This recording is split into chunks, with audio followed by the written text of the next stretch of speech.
So ayan, may nag-comment. Sabi niya nasa bahay lang ni Madam ang food park. Sana lalabas lang siya pag nag-crave. And sa totoo lang, ito yung kwarto namin dati. O diba, tas dun yung isa pang kwarto dito. So ngayon, Mr. Takoyaki na siya. Ang dami-daming tao, o diba? So ayan, kung makikita nyo guys, ayun yung bahay namin. Ayun, dito lang. Ito, buong bahay naman namin to hanggang doon sa dulo, 1 hectare kasi ito, tas doon yung gate namin. So tingnan nyo naman, o diba, Paskong Pasko na dito, piyestang-piyesta pala. So ayan yung entrance ng bahay namin doon. Pag akyat mo dito, ayan, kainan na siya. Ang dami-daming tao guys, tingnan nyo ha, o. O diba, puno yan, sa Mr. Takoyaki. Imagine nyo guys, yung kwarto namin dati, ngayon Mr. Takoyaki na at namamabak ako ng pagkain dito. Sakto, nag-crave, diba? Eh, ginawa ko nga hanggang 12 a.m. to. Kasi, guys, yung mga cravings ko, mga 12 a.m. umaatake. Kaya kailangan 12 a.m. makakakain pa. O, ayan. Kaya ngayon, o, di ba? Paglabas ng bahay, diretso lafak. Di mo na kailangan maligo or magsasakyan. Lalakad ka na lang, akyat ka lang. Ito nga, may daan dyan loob ng bahay na namin yan. Pwede na akong dyan dumaan, di ba? Yung tipong pag nag-crave ka sa milk tea, meron agad. Ayan, di ba? Akyat ka lang ng kwarto. Ayan, milk tea, Mr. Takoyaki. Sarap kasi. Alam, hindi ako mahilig sa milk tea, pero winter melon nila, sarap-sarap. Testingin nyo, sabihin nyo, lagyan ng nata. Ayan, pinalagyan ko ng nata, pinalagyan ko ng, sagu, pearl.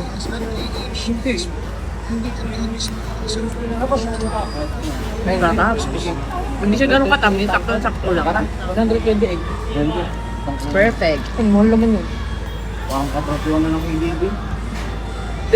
Uy guys, tinan nyo naman, diba? Worth it talaga. Octopus. May octopus. Tapos winter melon. Tapos itong kani salad nila guys. Tingnan nyo naman, napakasarap. Ayan, kani salad ang best seller nila. Testingin nyo. Uy, grabe. Manakam kayo. Hindi ko alam kung paano ko kakainin. Ang laki. Ayan, tingnan nyo naman kasi ang laki yung pork claws ko. Ayan, yung octopus na iwan.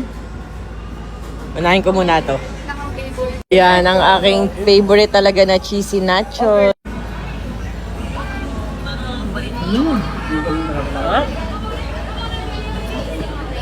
Wala mo ate.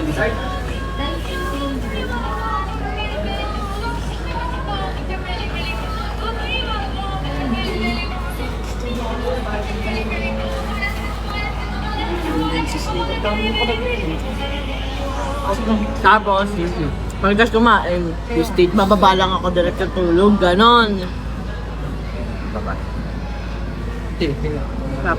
Lalo itong nachos nila guys, favorite ko na to. Ang sarap eh.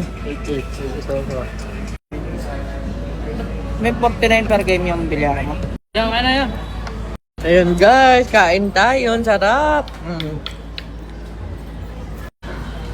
Sarap na daddy.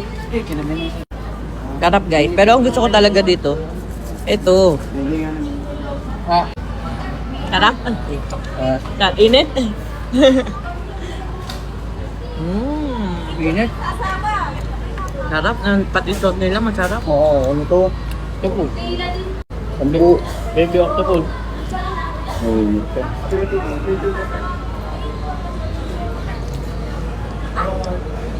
May order pa pala akong chicken wings. Tapos naubusan sila ng kanin. Kumuha na lang ako sa bahay. O, di ba? Perfect. Perks kapag ka malapit yung bahay. Hati-hati na lang kayo dyan. Di ba? Pa. Ngayon, doggy.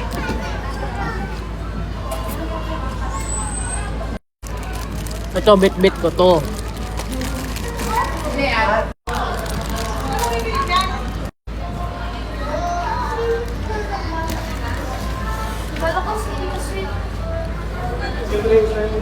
Nachos. Lambot, ang sarap. Hanggang dyan. Dyan na kayo. Okay po, thank you po.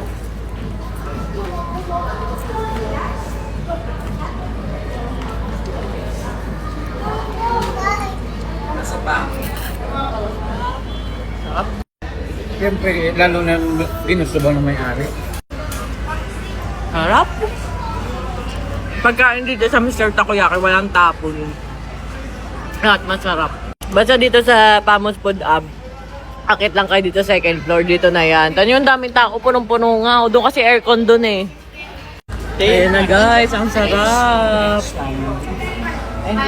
Sama ba yan? Kaya pinagsama-sama.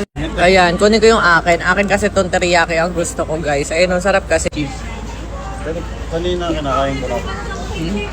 Ano luto? Tapos bagong luto. Minute. 300. Hindi, sakto lang. Kasi yung kanin sa bahay. So, kaya dito kami kumain. Tingnan nyo naman kung gaano kalapit yung bahay namin. So, bumababa lang ako ng hagdan.